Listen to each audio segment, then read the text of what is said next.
నన్ను చూపియాలనా ఎక్కడన్నా వేయాలన్నా చెప్పు, లేకపోతే మనం కూడా ఆవులే అందామా ఎట్లా అందామో మీరే చెప్పు.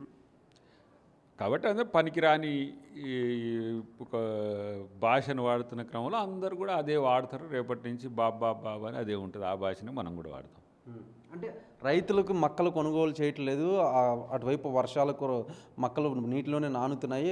కొన్ని చోట్ల కల్లాల దగ్గరే రైతులు మృతి చెందారని కూడా చెప్తున్నారు. కేటీఆర్కి తెలుసా పోయిండాడికి చెప్పింది రాసుకోవడము లేకపోతే చూడకుండా మాట్లాడడం అనేది ఇదే వాళ్ళ సోయిదప్పింతనం. కాబట్టి అంతగా సీరియస్గా తీసుకోవాల్సిన అవసరం లేదు.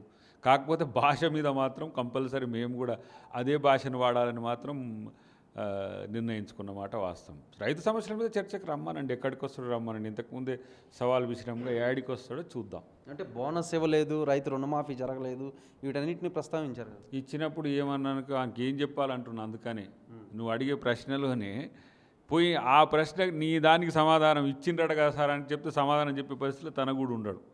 కాబట్టి ఇలా రైతులకు ఏం చేసినామని చెప్పడానికి మాకు 100 వేదికల మీద చెప్పగలిగినాం. వాళ్ళు వస్తే కూడా చెప్పగలుగుతాం, రమ్మనండి.